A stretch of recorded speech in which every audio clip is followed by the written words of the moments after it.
আবার চলে এসেছি একটা স্মুথনিং এর ভিডিও নিয়ে। চলো আজকে এই হেয়ারটার উপরে আমার এই ভিডিওগুলো আশা করি তোমাদের খুবই হেল্প হয়ে থাকে। এই ধরনের ভিডিও দেখতে আমার চ্যানেলটিকে অবশ্যই সাবস্ক্রাইব করে নাও। প্রথমেই আমি দেখো চুলটাকে শ্যাম্পু দিয়ে ধুয়ে নিয়েছি, তারপরে হেয়ারটাকে ভালো করে ড্রাই করে নিয়েছি। এবার সেকশন বাই সেকশন ক্রিমগুলো লাগিয়ে নেব। ক্রিমের লাগানোর প্রসেস তোমাদেরকে আমি দেখিয়েছি, তোমরা আমার ভিডিওতে গিয়ে দেখে নিতে পারো কিভাবে ক্রিম লাগাই। তো দেখো ক্রিমটা লাগিয়েছি, এবার 45 মিনিট পরে আমি চেক করব। চেকিংয়ের প্রসেসও তোমাদেরকে দেখিয়েছি। চুলটা টানবে, যদি মনে হয় কুকড়ানো হয়ে গেছে তাহলে চুলটার প্রসেস হয়ে গেছে। শুধু একদিকে এই প্রসেসটা চেক করবে না, বারবার চুলের চারপাশে এই প্রসেসটা চেক করবে। আর একটা পদ্ধতি আছে, চুলের গিঁটটি বেঁধে দেখবে, যদি গিঁটটিটা খুলে আসে তাহলে ভাববে যে এখনো প্রসেস দেরি আছে, আর যদি গিঁটটা বেঁধে রয়ে যায় তাহলে ভাববে যে চুলের প্রসেসটা হয়ে গেছে। যেহেতু পেছনের চুলটা আগে করি সেজন্য পেছনের চুলটা আগে ভালো করে ধুয়ে দিই, তারপর সামনের চুলটা ধুয়ে দিই। এরপরে দেখো চুলটাকে আমি ভালো করে ড্রাই করে নিচ্ছি।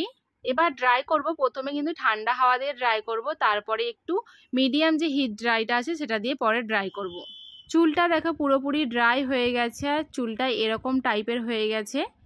ফার্স্ট ক্রিমটা আমাদের চুলের বন্ডটাকে ব্রেক করে। আচ্ছা, প্রথমেই বলে নিই, স্মুথনিং করতে গেলে কিন্তু আমাদের দুটো ক্রিমের প্রয়োজন হয়, ফার্স্ট ক্রিম সেকেন্ড ক্রিম। পরে দেখো আয়রনিং করতে হবে। এবারে বলি, যারা পার্লারে কাজ করছো তারা কিন্তু একটা ভালো স্ট্রেটনিং মেশিন কিনে নেবে, যেমন তোমরা আইকনিকের স্ট্রেটনিং মেশিনটা নিতে পারো, এটা খুবই ভালো। এরপরে দেখো সেকেন্ড ক্রিমটা লাগানো হয়ে গেছে, সেমভাবে প্রসেস একইভাবে কাজ করতে হবে তোমাদেরকে। এই ক্রিমটা এবার 20 মিনিট অবধি রেখে দেবো। এবার ক্লায়েন্টকে বলে দিবে ঘাড় যেন না হেলায়। হয়ে যাওয়ার পর চুলটাকে আবার ওয়াশ করে নিয়েছি, দিয়ে আমি এখানে ম্যাট্রিক্সের প্রোডাক্ট ইউজ করেছিলাম, তেমনি ম্যাট্রিক্সের কন্ডিশনার দিয়ে চুলটাকে 5 মিনিট রেখে তারপরে ধুয়ে নিয়েছিলাম। এবারে দেখো সিরাম ইউজ করছি। সিরাম ইউজ করা হয়ে গেলে এবার আমি চুলটাকে ভালো করে ড্রাই করে নেব। সিরাম ইউজ করার পদ্ধতি আছে, দেখতে পাচ্ছ তোমরা যখন বাড়িতে সিরাম লাগাবে এইভাবেই সিরাম লাগাবে। আর চুলটা কিন্তু তোমরা 3 দিন অবধি কোনো রকম বাঁধবে না, ক্লিপ দেবে না, গার্ডার দেবে না, কানের পেছনে গুজবে না। এই রয়েছে ফাইনাল লুক। দেখতে পাচ্ছ আগের হেয়ারটা কেমন ছিল আর এখন হেয়ারটা কেমন হয়েছে। আর লাস্টকালে তোমরা একটু পারলে আয়রনিং করে দিতে পারো, আমি হালকা একটু আয়রনিং করেছি। আর যেহেতু হেয়ারটা থিক হেয়ার ছিল, ঘন হেয়ার ছিল, সেই জন্য আমি কিন্তু এখানে ম্যাট্রিক্সের হেয়ার রেসিস্ট্যান্ট হেয়ারটা ইউজ করেছিলাম। এরপরে দেখছো এই রয়েছে ফাইনাল রেজাল্ট, কত সুন্দর রেজাল্ট এসেছে।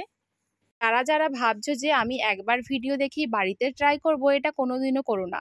বারবার ভিডিও দেখো, দরকার হয়তো কারো হেয়ারে ট্রাই করে দেখো, বারবার করতে করতে তোমাদের হাতের রেজাল্ট খুব সুন্দর আসবে। আমার কাছে কি কাজ করালে? হেয়ার স্মুথনিং করিয়েছি। তো বলো, আমার কাছে হেয়ার স্মুথনিং করিয়ে তোমার কেমন লাগলো? ভীষণ ভালো। তো তোমরাও যদি করাতে চাও চলে আসবে দিদির কাছে। দিদির ব্যবহার তো খুবই ভালো, আর কাজ নিয়ে তো কোনো কথাই হবে না। দুর্দান্ত। এটা কোন জায়গায় বলে দাও? বারগ্রাম হাই স্কুলের সামনে। বোনের কাছে এত সুন্দর একটা রিভিউ পেয়ে আমার খুবই ভালো লাগলো। আর তোমরাও যদি কেউ হেয়ার স্মুথনিং করাতে চাও, পুজোর খুবই একটা অফার চলছে, খুব ভালো অফার চলছে। Hair straightening, smoothing, hair colour, তোমরা যদি কেউ করাতে চাও তাহলে আমার সাথে অবশ্যই যোগাযোগ করতে পারো।